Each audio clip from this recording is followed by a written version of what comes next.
Good morning and welcome. The National Society, Daughters of the American Revolution, was founded in 1890 to promote the historic preservation, education, and patriotism. Its members are descended from the patriots who won American independence during the Revolutionary War. With nearly 190,000 members and approximately 3,000 chapters worldwide, DAR is one of the world's largest and most active service organizations. As a part of the ongoing efforts of the DAR to celebrate the upcoming semi-quincentennial, say that 5 times, of the independence of the United States, we were honored to support the efforts of the 250th birthday of the Army, Marine Corps, and Navy as they celebrate the founding and long-standing traditions of our great military institutions who were pivotal in our cause for independence.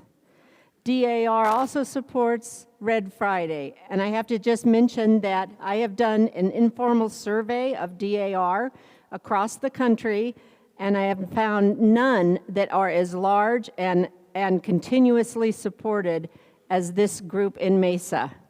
Yeah. So you should all feel very special and proud of yourselves. So my name is Kelly McDonald, and besides being a Red Friday member, I am an Arizona State America 250 Commission member, Arizona DAR America 250 Committee co-chair for DAR, and a Navy civilian retiree.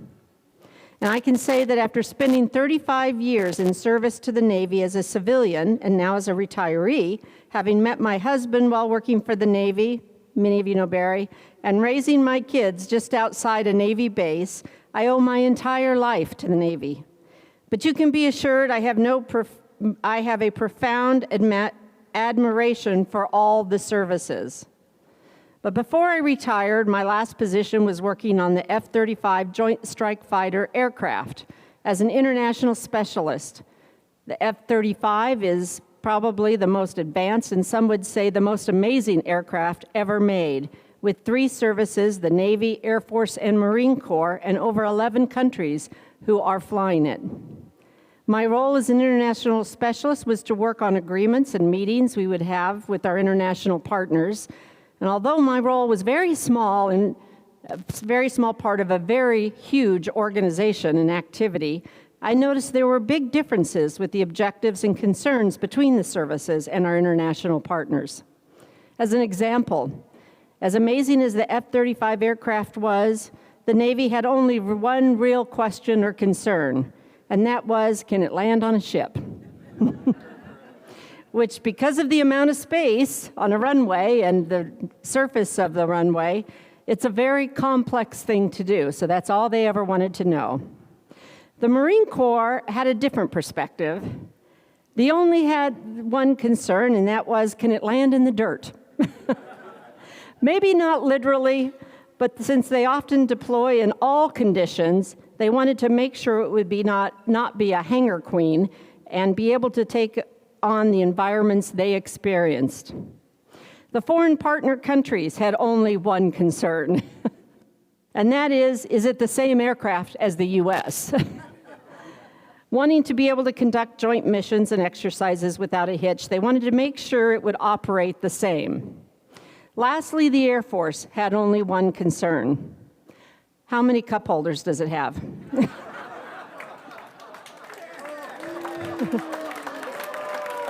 Okay.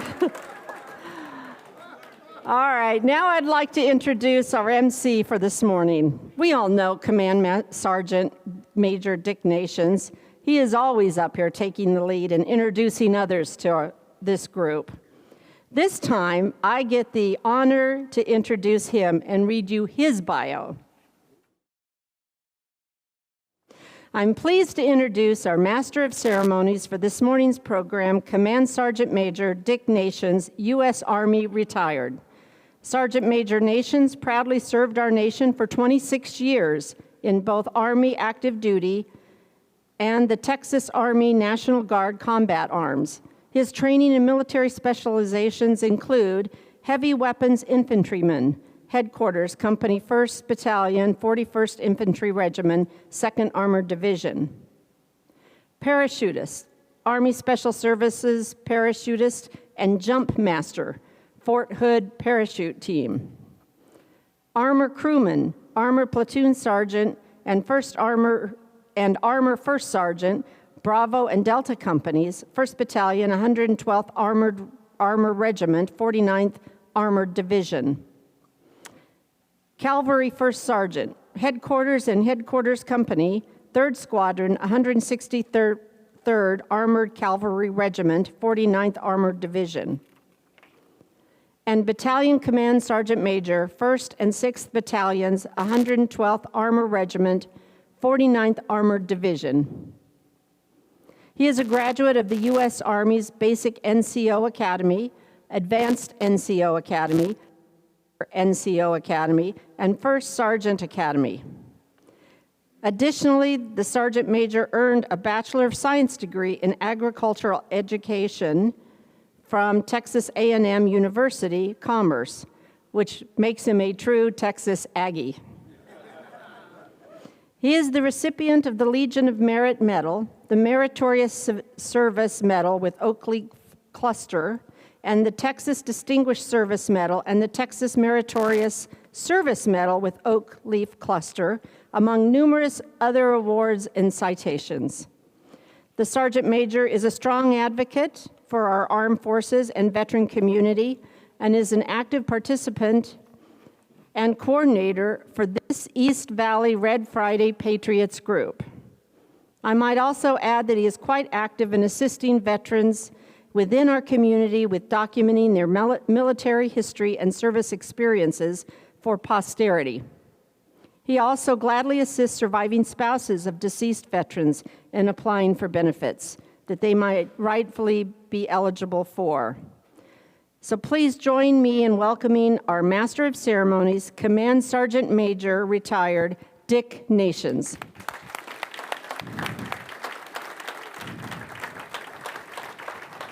Thank you, Kelly. Thank you.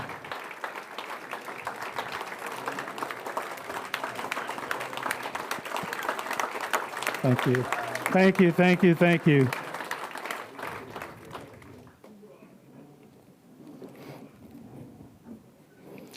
Ladies and gentlemen, our program will feature a presentation of colors by Sons of the American Revolution, Arizona State Color Guard, the state-level color guard for the Arizona Society of Sons of the American Revolution. This group of volunteers presents the U.S. colors at various events, dressed in historically accurate period costumes, typically representing either Continental soldiers or militiamen from the Revolutionary War era.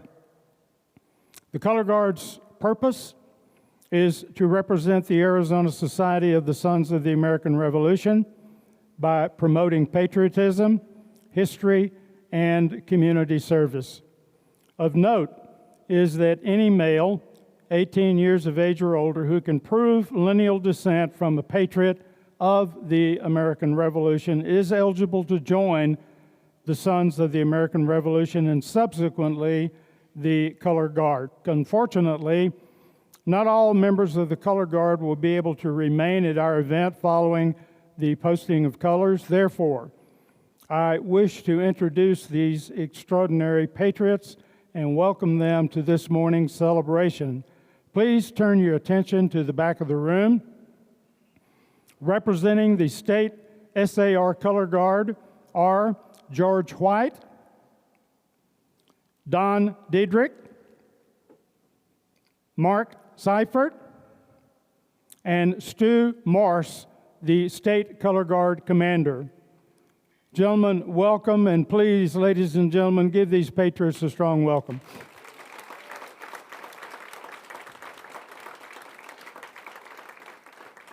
Stu, George, Don, Mark, thank you for supporting our program. We sincerely appreciate your community service and your patriotism. Ladies and gentlemen, please be advised that you are to remain seated until the colors are called upon.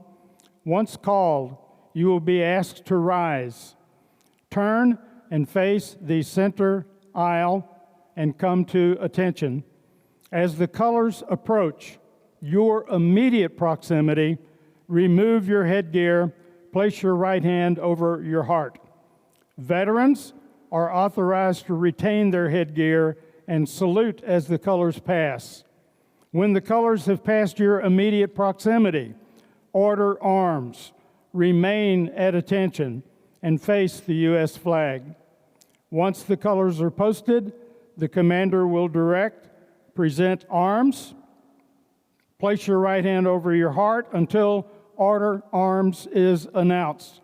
Veterans are authorized to salute upon hearing present arms.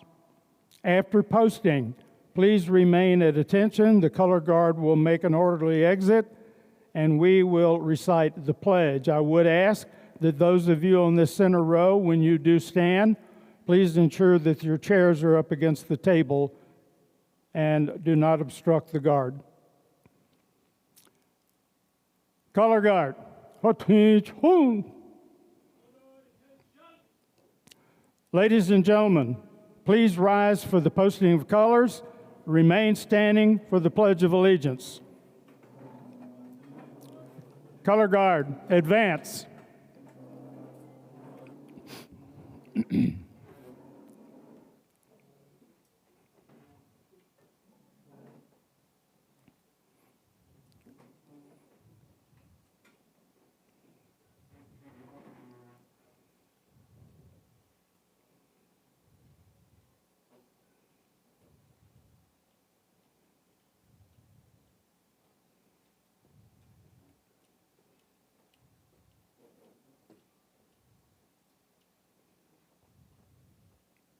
Guard, post.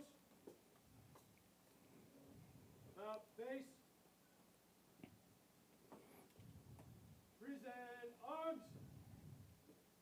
Order arms. Color guard, you may return to your post.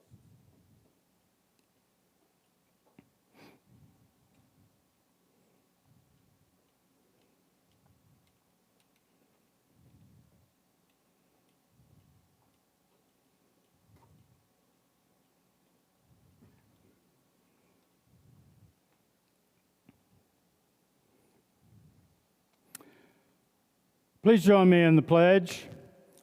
I pledge allegiance to the flag of the United States of America and to the republic for which it stands, one nation under God, indivisible, with liberty and justice for all.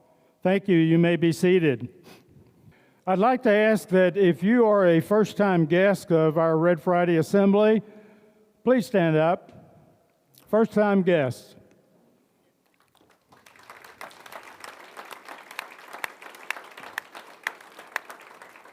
Thank you for joining us this morning. We are most appreciative of your support. Jim, where are you? What was your head count? We have 150 present this morning. Thank you. Thank you. Thank you. You are a fine-looking group of patriots, so I do appreciate very much so your attendance, and I would like to give a hoo-ah for these first-time guests. Thank you. Kelly, thank you for that introduction. Where are you? Thank you. Appreciate that. I don't know where you got that information. You know, a while back, Kelly asked me about my civilian career, and I advised her that I don't recall much about civilian life. Maybe I just don't want to. But I do recall a lot about my military service. The stellar experiences, the reasonably good experiences, and even some of the not so good experiences. And speaking of not so good tasks, do any of you vets have faint memories of military duties like kitchen police? Keeping the field kitchen immersion heaters clean and topped off with diesel fuel? Motor pool guard duty? Swabbing bores on big guns following and firing exercises on the range, wash rack duty for tracked vehicles, or scrubbing and buffing floors in your barracks again and again and again? How about latrine duty? Police call? Filling dozens of sandbags for God only knows what. Honeysuckle duty? Maybe barracks fire guard? Patrolling a solid-built 15-year-old building for 4 hours, getting you up at 0300 hours in the morning just to ensure the building doesn't catch fire. Or maybe never-ending maintenance like chipping paint and rust on a ship, followed by repainting after repainting. Or maybe all-hands cleaning efforts, commonly referred to as Bleach the Palooza or Field Day. Well, how about being assigned drug testing duty as a urinalysis observer? The Army had other terms to describe that task, not to be mentioned in mixed company, but do you vets remember drug testing? Well, the urinalysis observer's job was to make sure that the troops being tested don't tamper with the evidence. Who in their right mind would want to tamper with that kind of evidence? So the urinalysis observer follows the troops into the latrine with the empty plastic cup in hand, then carefully observes the troops relieving themselves, and then follows the troops out to present their golden liquid treasure to the medical staff who will send the sample off for testing.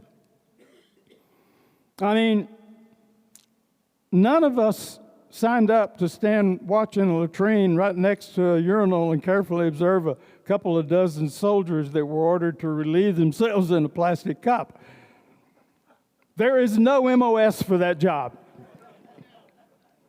And I will have to say, surely no one ever lives that experience. They can't live it down. That's got to be an experience that haunts you for the rest of your military career. Now, the menial, boring, and most unpleasant tasks I've just mentioned are quite common in the United States Army, Marines, and Navy. However, Air Force personnel aren't subject to these kinds of duties. You see, all Air Force personnel consider themselves to be pilots. So they're not subject to any of these unpleasantries like the other branches of service. The Air Force contracts civilian companies to handle all those duties, to include urinalysis observation, or so I'm told. Now, had I known that before I was administered the oath of enlistment in the Army, I would have handed my right hand over to an Air Force recruiter in a minute. Well, as much as I dislike being assigned to carry out many of these tasks back then, I now look upon them as building blocks for my military career. In other words, they motivated me to shape up and compete for leadership and promotional opportunities so that I could put these rather dastardly deeds in my rearview mirror, only to awaken to the fact that once married, many of these tasks reared their ugly head all over again.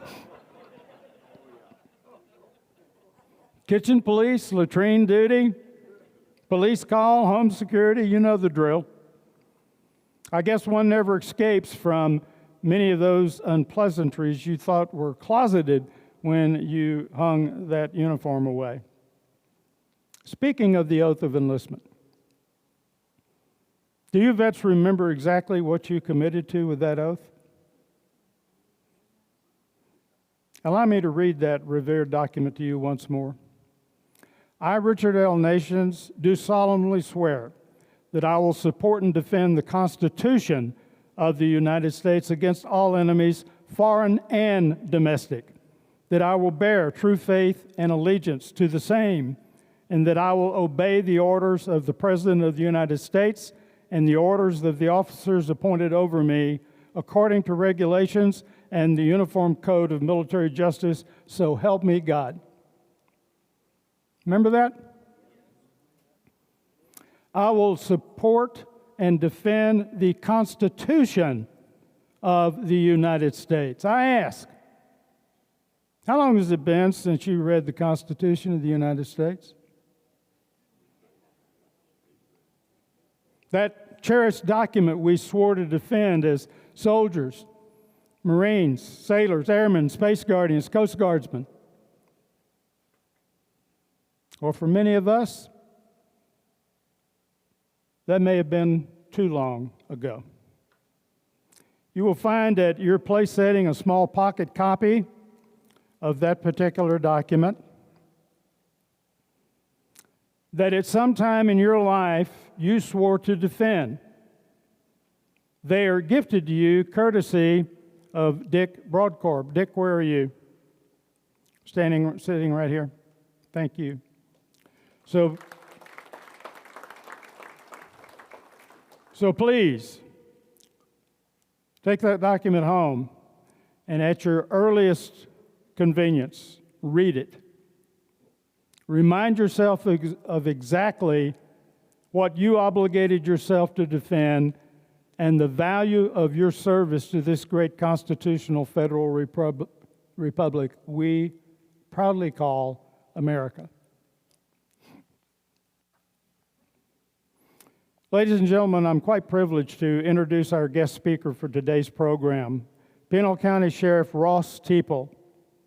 Ross is a United States Navy veteran who served as a sonar technician on a fast attack submarine during Operation Desert Storm during the Gulf War. I'll have to admit, as a young seaman apprentice, Ross looked quite dapper in his Navy dress white uniform while on his way from San Diego to Connecticut to undergo submarine training. He took a few days to visit his mother, who welcomed her soon-to-be submariner son home. It was in the Navy that Ross met his beautiful wife, Corrine, and following his honorable discharge from the Navy, Ross moved back to his hometown, married Corrine, and immediately began work as a construction electrician. But Ross soon realized he missed the call for public service and hired on with the Arizona Department of Corrections, where he served for 12 years as an officer for the department. In 2000, while still working for the Arizona Department of Corrections, Ross and Corrine moved from Tucson to Pinal County and into the house they still live in today. In 2007, Ross elected to make a transition to the Pinal County Sheriff's Department as deputy sheriff and served in numerous positions of responsibility to include patrol deputy, search and rescue deputy, honor guard member, patrol sergeant, criminal investigation sergeant, internal affairs supervisor, human resources manager, patrol lieutenant, and aviation search and rescue commander. Ross was elected as the 25th Pinal County Sheriff and assumed the responsibility on January 1, 2025. Sheriff Teeple is committed to upholding the Constitution of the United States and the state of Arizona while protecting citizens from government overreach and public engagement with residents. Ross and Corrine like to spend free time assisting friends, families, and neighbors, as well as caring for their multiple pets and livestock, working on old vehicles, and enjoying their Second Amendment rights. Sheriff Ross Teeple has received numerous awards and commendations over his period of career, but there are two awards that he is especially proud of. The Russell L. Duncan Memorial Award for Most Outstanding Cadet and the Jason P. Lopez Sheriff of Service Spirit of Service Award for his outstanding service with the Pinal County Sheriff's Office and the citizens of the county. It's interesting but not surprising to note that 1 in 5 police officers across the country is a military veteran. Certainly that is the case with this speaker. Ladies and gentlemen, please welcome a proud U.S. Navy veteran and your Pinal County Sheriff, Ross Teeple. That was amazing. I apologize. My beautiful wife wrote that bio and what she didn't say is what she really enjoys is her horses. She loves her horses more than she loves me, I guarantee you that. I'm real honored to be up here today, guys. When I will be completely honest with you guys, when I was asked to speak here, my first response was you need like a retired veteran, someone that actually served. I did 4 years and I'm very proud of my service, but the individuals out here that served their entire career and retired in the U.S. military, God bless you for that. Thank you so much for your dedicated service. I served 4 years in the United States Navy, but what I am very proud of is the fact that I am Ross George Teeple III. Ross George Teeple I, my grandfather, God rest his soul, served in the U.S. Army during World War II. He died when I was a young man, and so I didn't hear much of his service. He never talked about it, my grandma said, but I guess he talked about it occasionally because the whole reason my dad joined the Navy was he didn't want to go in the Army. My father joined the Navy right when Vietnam was kicking off. He actually joined to be an aviation electronics tech, and they found out in boot camp that he swam really well. I don't know if you guys ever been in the Navy boot camp where they have the big old boatswain's mate get out in the middle of the water and act like he's drowning, and then you have to bring him back, and he literally drowns you in the pool, and that's your life saving. And my dad was one of the few people that could actually drag him back to the side of the pool. And so that was the thing is they said, well, you're going to be a rescue swimmer now. So he spent his Vietnam service as a rescue swimmer on an aircraft carrier. Incidentally, as he said, when I served in the U.S. Navy, it was kind of crazy. I signed up to be on a boat that was designed to sink and go underneath the water. But I will tell you, I'm a Christian and I believe the Lord works in mysterious ways. I never thought that my Navy career would benefit me so much becoming a corrections officer, because there was nothing better than becoming a correction officer first time and walking down a pod with the inmates in there and them telling me, you don't understand isolation. You don't understand what it means to be separated from your family.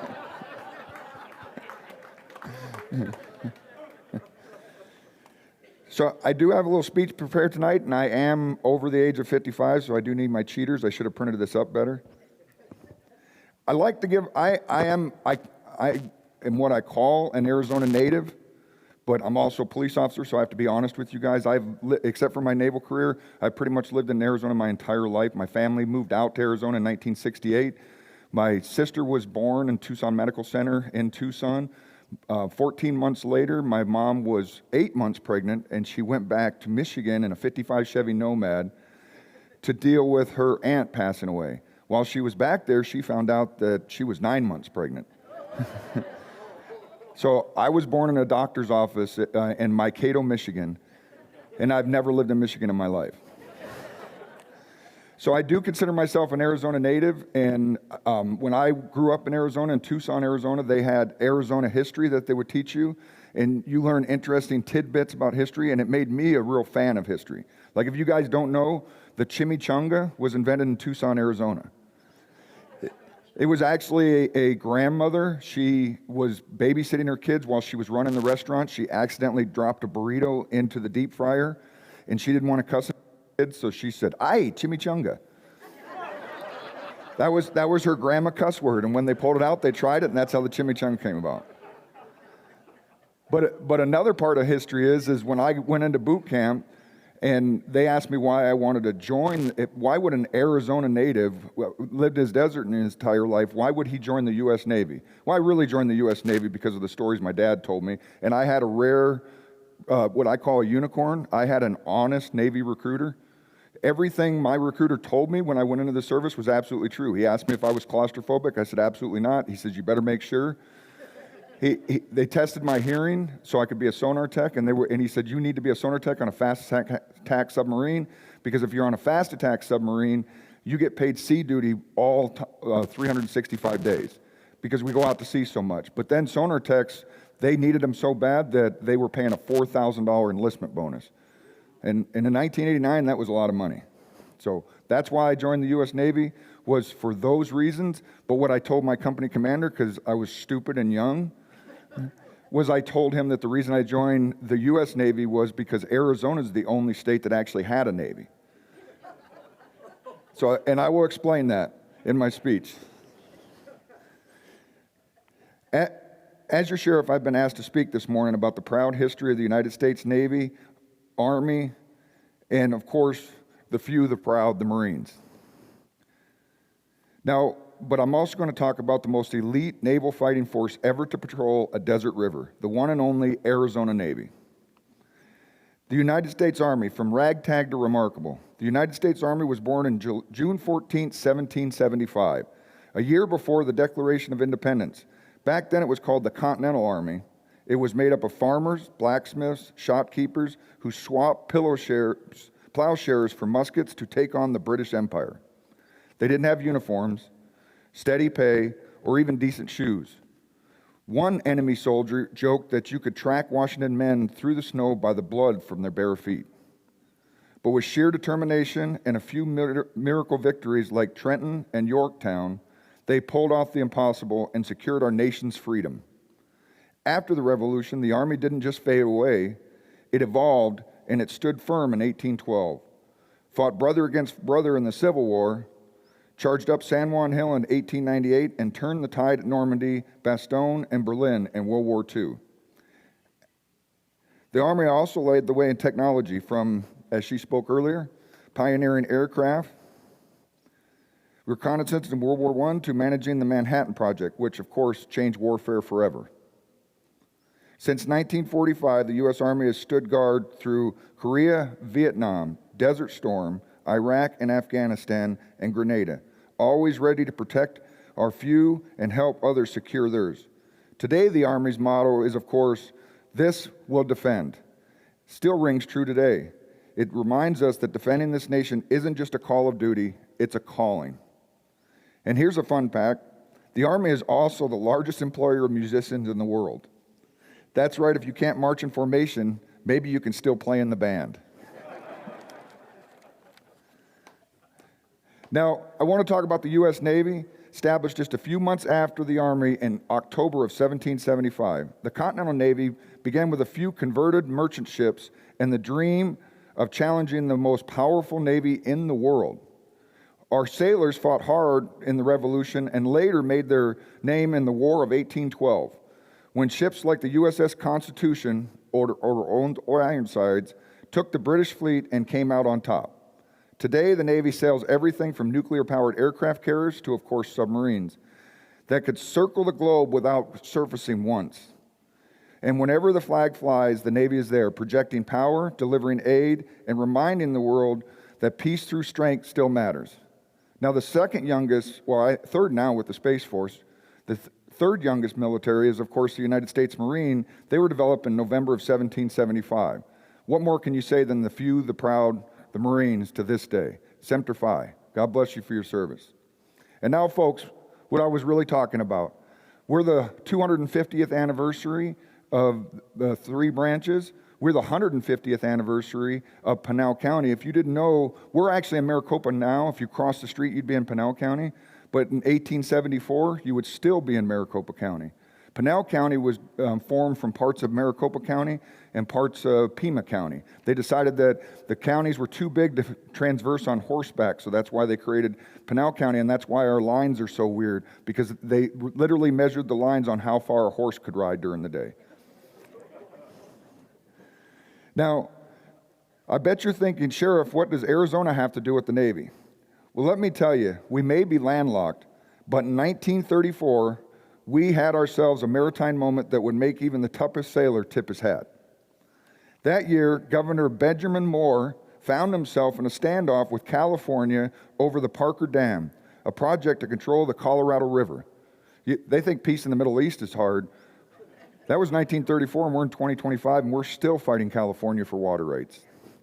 But back then, the governor wanted to stop California with the Parker Dam building from transferring all the Colorado River water to California. Morris said the construction was illegal and was without proper approval, and he wasn't about to let California steal our water without a fight. So what does a desert governor do when his state's rights are on the line? Of course, he calls out the Arizona National Guard, and then for good measure, he declares himself his own Navy. They took 2 shallow draft ferries, the Julia B and the Nellie Joel, were commissioned for this duty, armed mostly with binoculars and backbone and grit. Their owners one was a pistol-packing senator by the name of Nellie T. Bush, and the other one was the first female admiral of the Navy. Way back in 1934, folks. Arizona's first and only admiral of the Navy was a female. We've been progressive for a long time. Admiral Bush and her fleet steamed upriver to confront the California construction crews. There was no cannon fire, no torpedoes, just an Arizona-sized dose of grit and determination. Some say the only shots fired were from the camera crews who came to cover the spectacle. Eventually, the federal government did step in. The dam was temporarily halted, construction plans were changed, and while construction resumed later, the message was clear. Arizona, we don't back down. Not even when it has to invent a Navy to prove a point. So this morning, I want to honor all of you proud Navy, Army, and Marine Corps veterans and Chair Force veterans that are in the audience.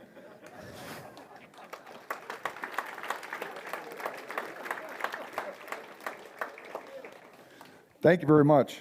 I sure appreciate the time, guys, and I apologize for my voice. We were driving home from an event last night, and there was an accident in Santan Valley because no one knows how to drive in Santan Valley. And so I was out yelling and directing traffic till almost 2300 last night. So normally I have a better voice, so. Thank you very much.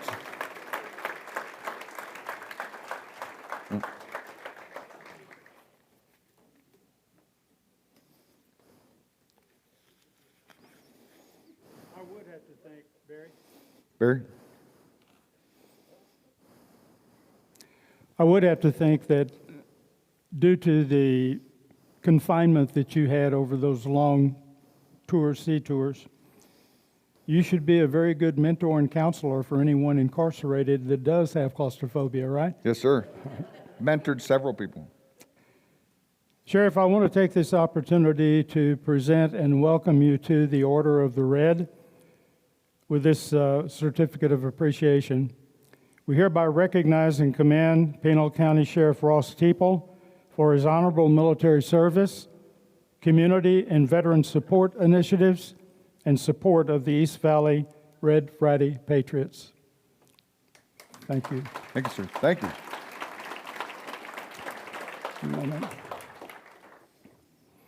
I would also like to take this opportunity to present you with a Red Friday lapel pin. This is an item that you will see worn on a number of our members out here, and they proudly display this on their attire. Hopefully, when you are out of uniform, you'll be able to place this on a jacket or shirt. Yes, sir. And give some unfamiliar folks an overview about what this, I've got it, what this Red Friday program is all about. I've got that, don't worry about it.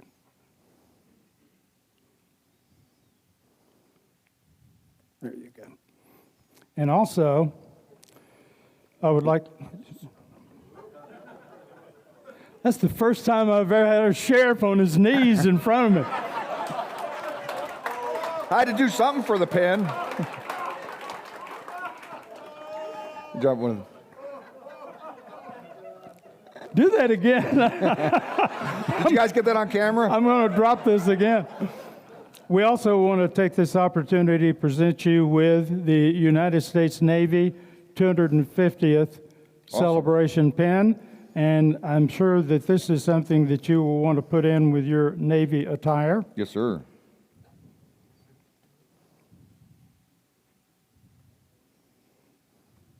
Awesome. May I have a hoo-ah for this gentleman? How about a Navy hoo-yah? Hoo-yah! Thank you, thank you. Thank you, Appreciate kind it. sir. I really appreciate it. Absolutely. Thank you. Thank you, guys. That's really cool.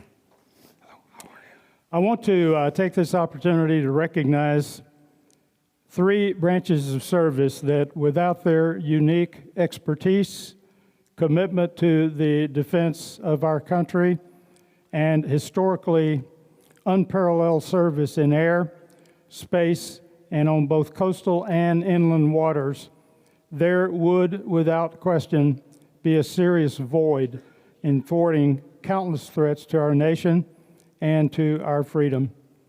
The United States Air Force, Space Force, and Coast Guard are the envy of the world because of their advanced technologies, lethality, and their proven ability to rapidly respond when called upon. I would ask those of you who have honorably served our nation in the United States Air Force, Space Force, and Coast Guard, please stand.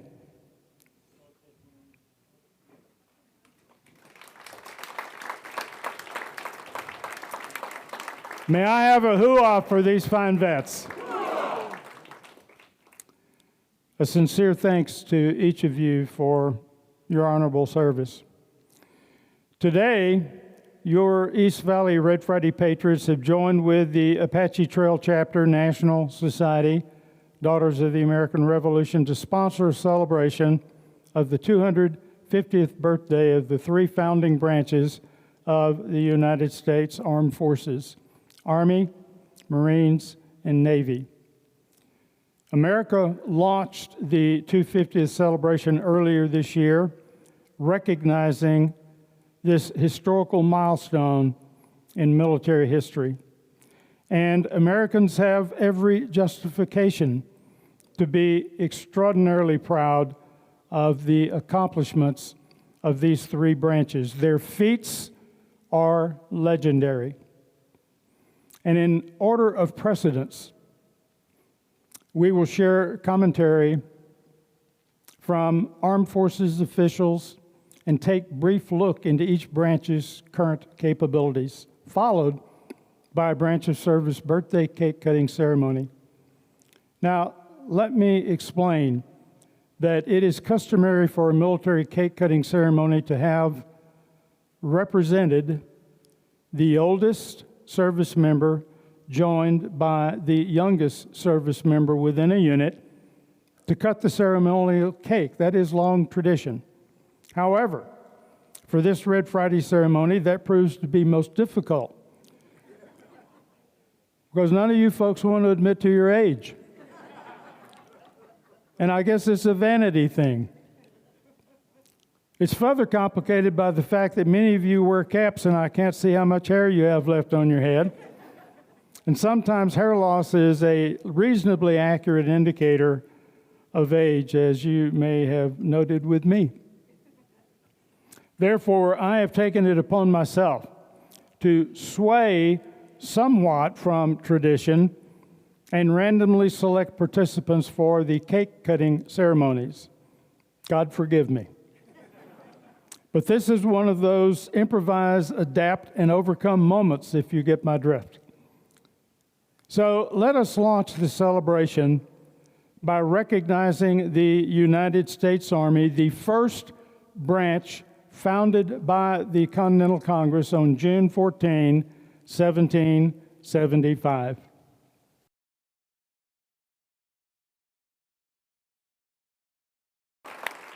Can I have a hoo-ah for a United States Army? Hoo-ah! Thank you, thank you. I wish to read a letter published for U.S. Army troops, families, and veterans from General Patrick Frank, 3rd Army Central Command. To U.S. Army personnel, on June 14, 1775, the Continental Congress established our Army. It began with just 10 companies of riflemen who pledged to enlist as soldiers for 1 year to face the world's strongest military of that day. Through the centuries, our Army grew into the most lethal land force in the world. From winning our nation's independence to preserving the Union through the Civil War, from liberating people across Europe, the Pacific, and the Middle East, to defending our borders here at home, soldiers answered the call through every season, through every sacrifice. Today, our soldiers remain focused on combat readiness, supporting warfighting efforts, and lethality. They are forward deployed across the world, ready to defeat and destroy those who threaten our homeland, our partners and allies, and our American way of life. On the Army's birthday, we thank every soldier, civilian, and family member who has ever served in our ranks for your dedication to duty and the selfless service that have made us all Army strong. Happy birthday.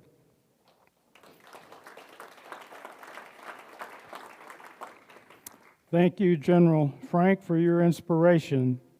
Ladies and gentlemen, representing the United States Army for a Army cake cutting ceremony in celebration of their 250th birthday are Colonel Ted Confederate, U.S. Army retired, Colonel Brad Burgriff, United States Army retired, Specialist 4th Class Jim Fagerlin, and Army Guest of Honor Rosemary Lloyd, Women's Army Corps. Would you please come forward?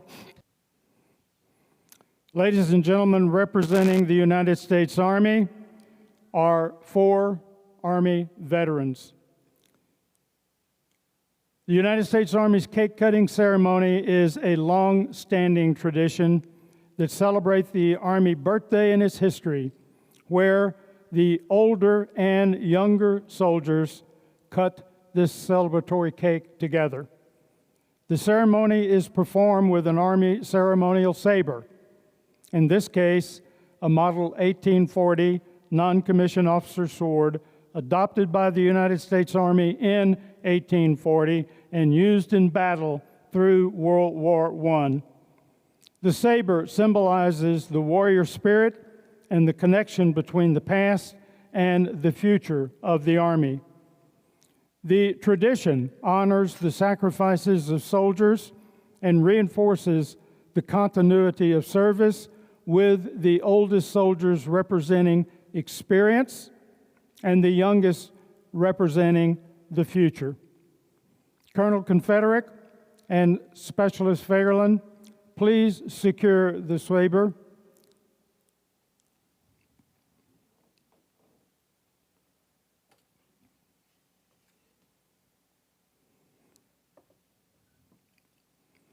And cut the first slice of cake for our U.S. Army Guest of Honor, Rosemary Lloyd, Women's Army Corps, 1954 through 1956.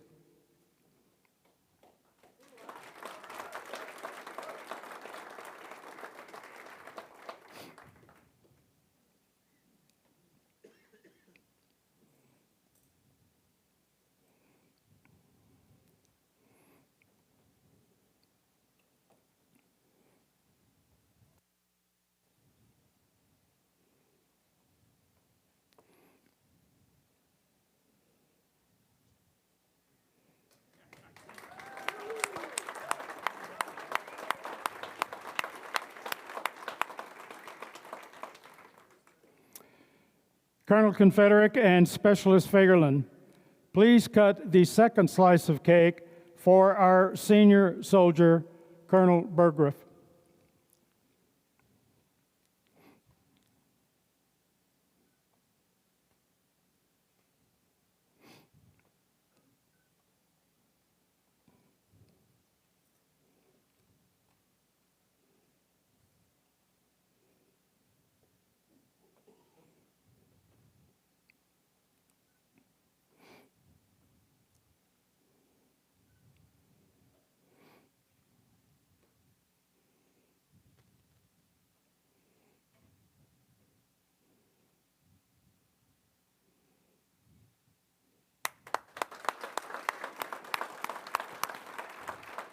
Colonel Burgriff, please cut the third slice of cake for our youngest soldier, Specialist Fagerlin.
Karen, will you pass out the toast glasses to these Army veterans?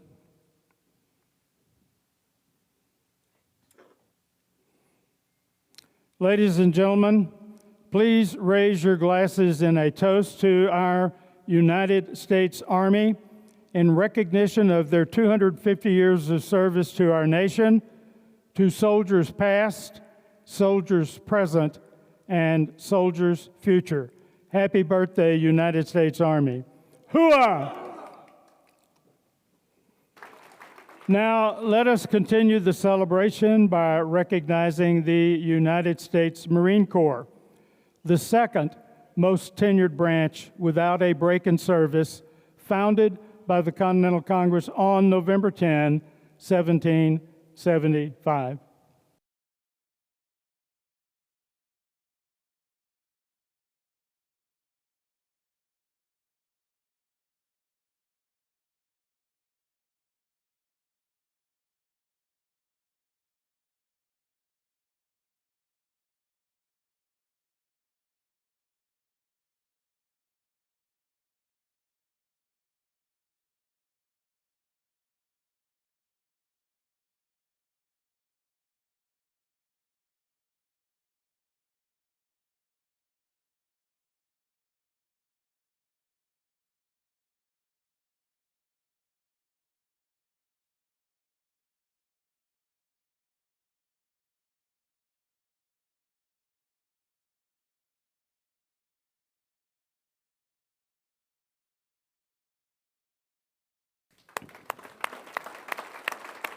Can I have a hoorah for our Marines? Hoorah! I'd like to read a letter published for United States Marines, families, and veterans from General Eric Smith, Commandant of the Marine Corps. 250 years ago, before our nation declared its independence, a small group of men gathered in Philadelphia and formed a corps of Marines. From that moment, our story has been bound to the story of America itself. A quarter of a millennium later, Marines remain at the center of our nation's defense, ready to fight, ready to win, and ready to uphold the trust placed in us since 1775. Across centuries, Marines have fought on distant shores and in desperate battles, earning a reputation for discipline, toughness, and valor. From the Revolution to the World Wars, from Fatahultic to today's operations across the globe, every generation has proven worthy of the title Marine. They secured liberty, defended allies, and carried forward the promise of a free nation and a free world. We are their heirs of that legacy, and we are its stewards. This anniversary reminds us that our standards are the foundation of our Corps. Honor, courage, and commitment are not abstractions, but they code that binds us to one another and to all who went before. Every Marine in every clime and every place must hold true to these values. The conflicts ahead will demand nothing less. I could not be prouder of the Marines I see serving today, at home, at sea, and across the globe. You carry forward our proud traditions with skill and ferocity. It is your discipline, initiative, and fighting spirit that anchor our Corps. The battles of the next 250 years will challenge us in new ways, but I have no doubt we will prevail. Happy birthday, United States Marines. Eric M. Smith, General, United States Marine Corps, Commandant of the Marine Corps. Ladies and gentlemen, representing the United States Marine Corps are Chief Warrant Officer 4, retired Greg Britton, Staff Sergeant retired John Mullen, and Sergeant Joe Archuleta. And our guest of honor is Jamie Sullivan, City of Apache Junction Parks and Recreation Superintendent. Will you please come forward? Ladies and gentlemen, the United States Marine Corps' birthday cake cutting ceremony is important to all Marines, as it is an annual renewal of each Marine's commitment to the Corps and the Corps' commitment to our nation's quest for peace and freedom worldwide. The birthday cake is traditionally cut with a Mameluke sword as a reminder that Marines are a band of warriors committed to carrying the sword so that our nation may live in peace. The Mameluke sword gets its name from the cross hilt and the ivory grip design similar to swords used for centuries by Ottoman warriors. The Marine Corps tradition of carrying this sword dates from Lieutenant Presley O'Bannon's assault on Derna, Tripoli in 1805, where he is said to have won the sword of the governor of the city. As is a Marine custom, the first piece of cake will be presented to the Marine's guest of honor, Jamie Sullivan. Chief Warrant Britton and Sergeant Archuleta, please cut the first slice of cake for our guest of honor, Jamie Sullivan.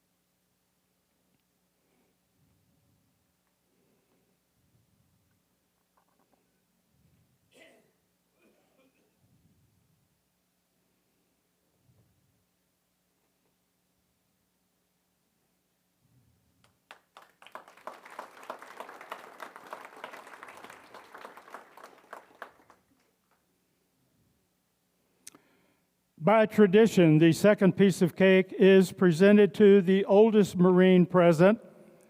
Ladies and gentlemen, the oldest Marine present is Staff Sergeant John Mullen. Chief Warrant Britton and Sergeant Archuleta, please cut the second slice of cake for our oldest Marine.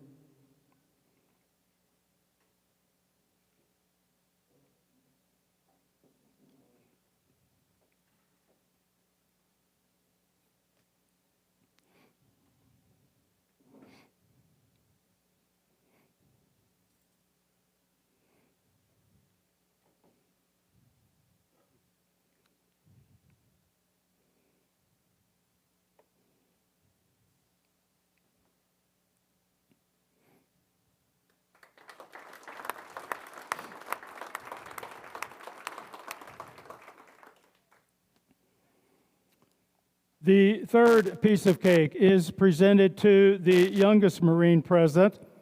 Ladies and gentlemen, the youngest Marine present is Sergeant Archuleta.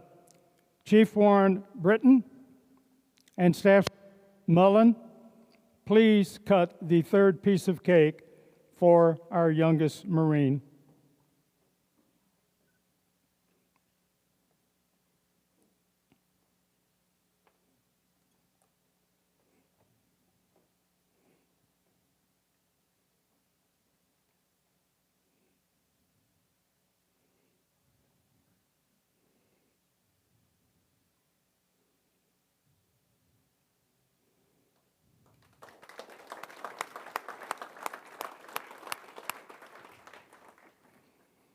Ladies and gentlemen, will you pass out some right behind you, folks.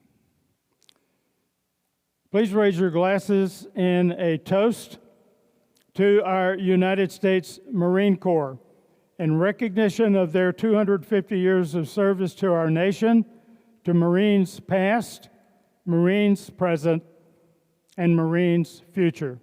Happy birthday, United States Marines. Hoorah! And a special hoorah for our Marine Corps guest of honor, Jamie Sullivan. Hoorah! Thank you, thank you. That's it now. Let us continue the celebration by recognizing the United States Navy, the branch of service founded by the Continental Congress on October 13, 1775.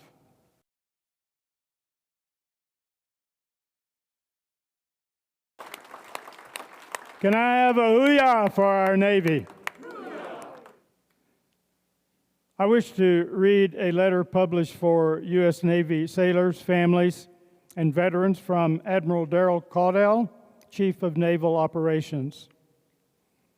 On October 13, 2025, we celebrate the 250th birthday of our United States Navy. 2.5 centuries ago, the Continental Congress established our world-class Navy, marking the beginning of our enduring legacy as the world's premier maritime force, defending our nation, protecting the global commons, and ensuring the free flow of commerce around the world. We honor the generations of sailors who have built our legacy of strength and resolve. Their valor and tenacity define our warrior ethos, ensuring that the Navy remains postured and ready to strike if called. Their sacrifices have paved the way for our modern and technologically superior fleet. Today, like all days throughout our rich naval heritage, our Navy stands ready to dominate in all domains, undersea, on the sea, in space, and in cyberspace. As we reach this monumental milestone, our Navy continues to evolve, integrating cutting-edge technologies and innovative strategies to enhance our combat capabilities. From the deployment of unmanned systems to advancements in cyber warfare and the expansion of our missile defense and offensive strike capabilities, we are committed to maintaining our lethal edge. Commands throughout the fleet will commemorate this anniversary with ceremonies and initiatives that underscore our commitment to combat readiness and operational excellence. These events offer a chance to reflect on how far we have come and to recommit ourselves to the relentless pursuit of superiority in everything we do. Join me in celebrating 250 years of unrivaled Navy power, pledging our ruthless commitment to enhancing the lethality and readiness of our Navy. Together, we will forge a future where our Navy remains an indomitable force, prepared to defend our nation and secure global peace. Happy birthday, shipmates. Here is to a future of sustained superiority and decisive victories. Built in the foundry, tempered in the fleet, forged to fight. May I have a hooyah for our Navy? Hooyah!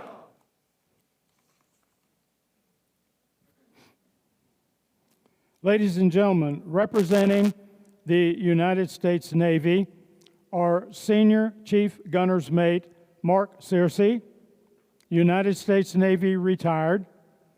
Doug, also we have John that is going to join us, who is a United States Navy veteran, and also we have our Navy guest of honor, Sheriff Ross Teeple, Navy Submariner. Will the three of you please come forward? Ladies and gentlemen, the U.S. Navy's cake cutting ceremony is an annual tradition, most noted for the Navy's birthday, that symbolizes the passing of knowledge and experience. The most senior and most junior sailors present cut the cake at the same time using the historic Navy Cutlass NCO sword, representing the warrior spirit and the connection between generations of sailors. As is Navy custom, the first piece of cake will be presented to the Navy's guest of honor, Senior Chief Searcy. And Petty Officer Don, will you please step forward to this cake?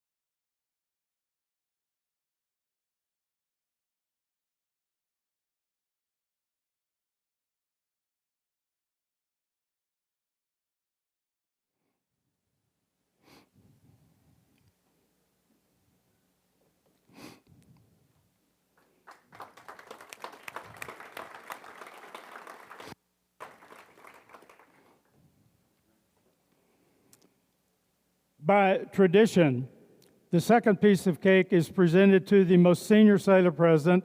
Ladies and gentlemen, the most senior sailor president is Senior Chief Searcy. Don Merkel will be cutting the cake for the senior.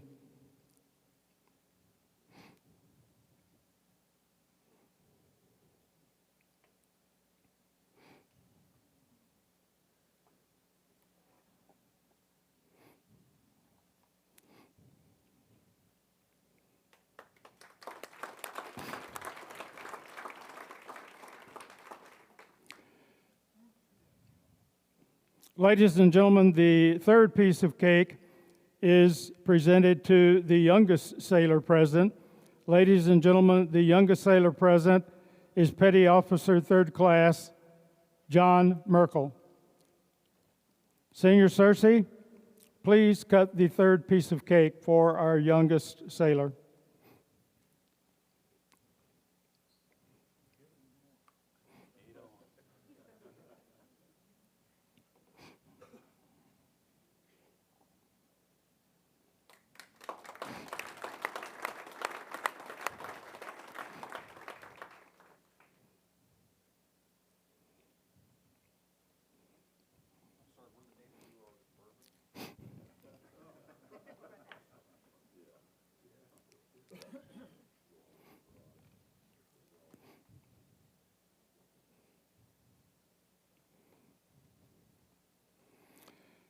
Ladies and gentlemen, please raise your glasses in a toast to our United States Navy in recognition of their 250 years of service to our nation, to sailors past, sailors present, and sailors future. Happy birthday, United States Navy. Hooyah! And a special hooyah for our Navy guest of honor, Sheriff Ross Teeple. Hooyah!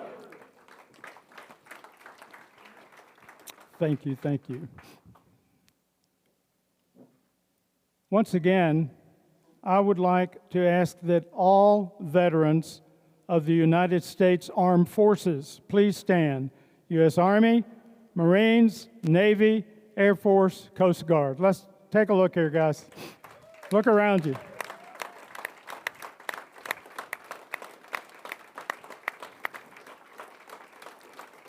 Let me hear the battle cries from each one of the branches. That does not orchestrate well. Let's try that once more. It still doesn't orchestrate well. Thank you, thank you, thank you. As we prepare to close this assembly, I believe it's imperative that we recognize the support staff who worked long and hard in planning the commemoration, in decorating our dining hall so beautifully, in recording the event, and then in orchestrating this morning's activities. The following groups, please stand. DAR, Daughters of the American Revolution, please stand.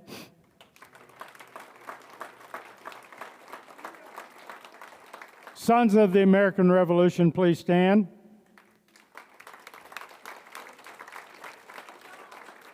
Our Red Friday greeters, please stand.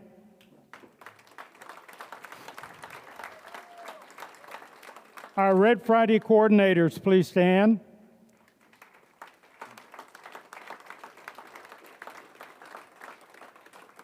Our Red Friday audio video team, do not take your hands off those controls, but wave.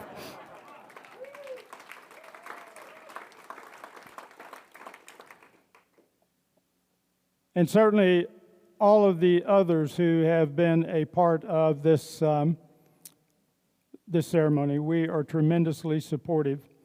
I also want to thank Sheriff Teeple, Mayor Chip Wilson, who is also visiting with us today.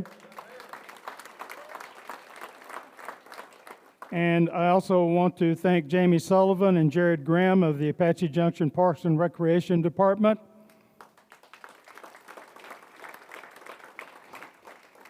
And all of our guests that have joined us today. Thank you for your support. To our Army, Marine, and Navy veterans, happy birthday. And to our sister branches of service, thank you for your honorable service. I'm sorry to say, but I won't be around to celebrate your 250th anniversary.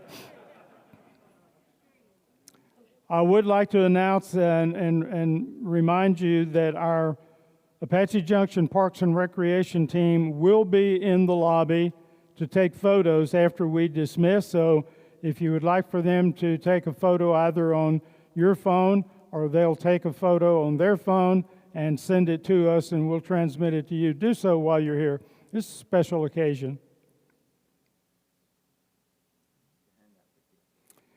Also, the Constitution, copy of the Constitution, the pocket copy that was distributed, please make sure those are taken home. And Dick, thank you again for bringing those in for us.